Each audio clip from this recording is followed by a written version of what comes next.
सुने विज्ञान की अनकही कहानियां। आइए हम सुने विज्ञान की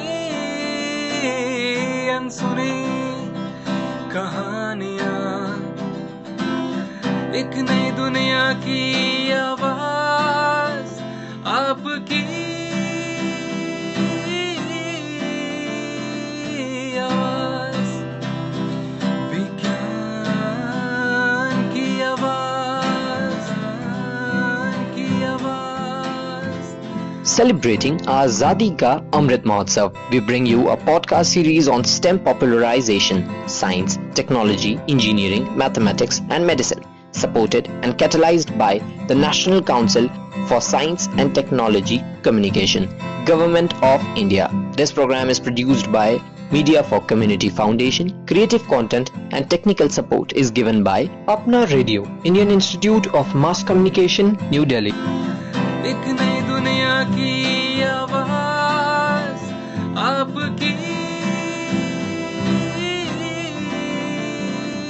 आवाज, विज्ञान की आवाज, की आवाज, की आवाज। भारत में बहुत से फलों की खेती की जाती है।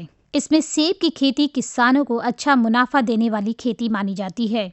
इसकी खेती से किसान को कम लागत में अधिक फायदा होता है, क्योंकि बाजार में सेब के भाव अन्य फलों की अपेक्षा काफी अच्छे मिल जाते हैं। इस तरह से देखा जाए तो सेब की बाजार में मांग जो है हमेशा से बनी रहती है।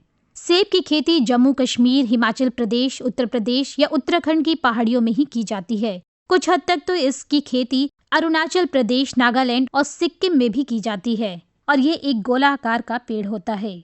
और आपने अक्सर सुना होगा कि इसकी जो पैदावार है वो ठंडी जलवायु में ही होती है।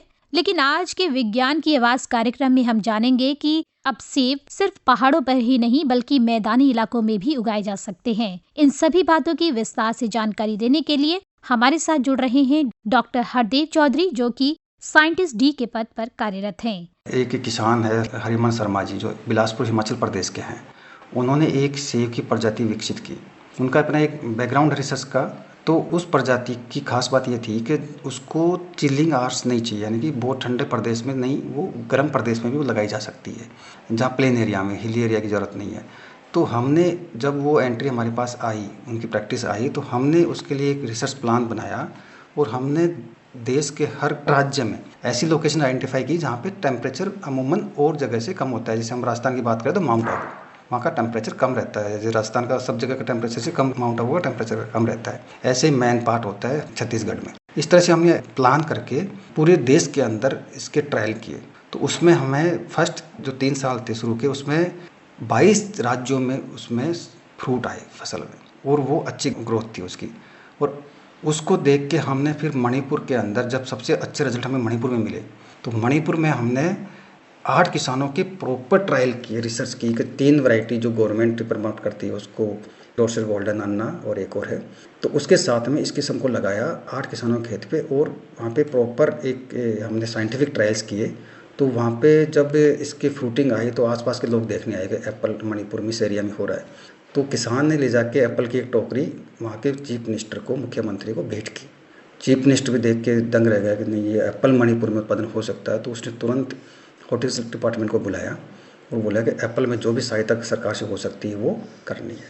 तो इस तरह से उसको देख के एनएससी को पता चला, नेशनल नॉर्थ ईस्ट काउंसिल को, तो उन्होंने भी एनआई के साथ हाथ मिला के पूरे उत्तरी पूर्वी राज्य हैं उन सब में कमर्शियल स्केल पे ये अभी इसका कल्टीवेशन शुरू हो गया है। और उसकी क्वालिटी के फ़ोटो मैंने आपको दिखाए हैं। अभी बेस्ट क्वालिटी का फ्रूट है। और साथ साथ में ये इसका प्रोडक्शन आपको पंजाब के फ्रूट मैंने आपको दिखाया है, पंजाब में हो रहा है, छत्तीसगढ़ में हो रहा है, आंध्र प्रदेश में है, तेलंगाना में है। और जब ये रिसर्च के आउटकम और रिजल्ट बड़े ही प्रभावशाली थे, तो बहुत सारी संस्थाएं थी जो देश के अंदर, सीसीएमबी है हैदराबाद में, उन्होंने इस पे काम करना शुरू किया। तो उन्होंने विशाखापट्टनम में उसको लगवाया किसानों के खेत पे, प्रोजेक्ट बढ़ा के। आईएसबीटी काम कर रही है उस पर किस्मों पे, अब जो नॉन चिलिंग किस्में है। तो ये अभी ऐसा एरिया हो गया, बिहार में ये इसका फलन हो रहा है। अभी हमने नागपुर में प्लांट्स हमने लगाए हैं, गिरिराज सिंह जी जो मंत्री जी थे तो उनके थ्रू बिहार में लगाए। बिहार गवर्नमेंट हॉर्टिकल्चर डिपार्टमेंट ने 1500 प्लांट पिछले साल में लिए हैं। तो ये अभी ऐसा है कि ये एरिया ऐसा है, अब ये चीज़ निकल जाएगी दिमाग से कि किसान एप्पल नहीं उगा सकता है। जहाँ मैंगो हो रहा है वहाँ एप्पल होगा, जहाँ गेहूँ की खेती हो रही है वहाँ पे भी एप्पल की खेती होगी। आम जनता को देखो, हम बात फूड सिक्योरिटी की बात करते हैं, साथ में न्यूट्रिशन सिक्योरिटी भी एक बड़ा कंसर्न है। फूड नहीं, क्वालिटी फूड, फीड चाहिए हमें लेकिन वो भी क्वालिटी। तो आप हम सब जानते हैं कि फ्रूट्स का अपना एक रोल है और हम जानते हैं कि एक एप्पल डेली के खाओ डॉक्टर को दूर रखो, ये कहावत भी है।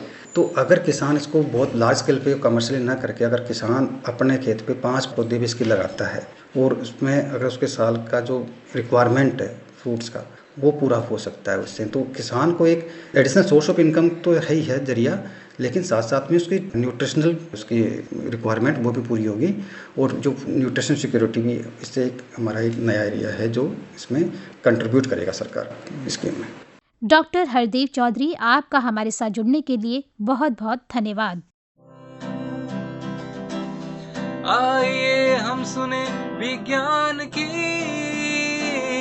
अनकही कहानियाँ। आइए हम सुने विज्ञान की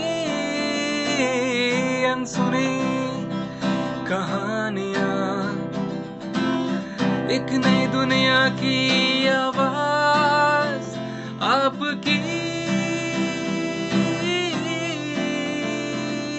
आवाज़, विज्ञान की आवाज़, की आवाज़।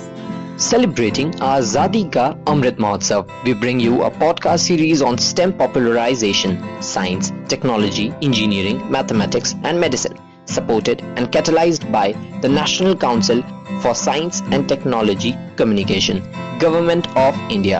This program is produced by Media for Community Foundation. Creative content and technical support is given by Apna Radio, Indian Institute of Mass Communication, New Delhi. एक नई दुनिया की आवाज़ आपकी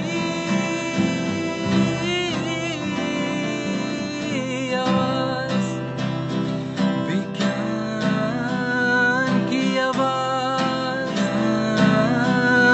की आवाज़,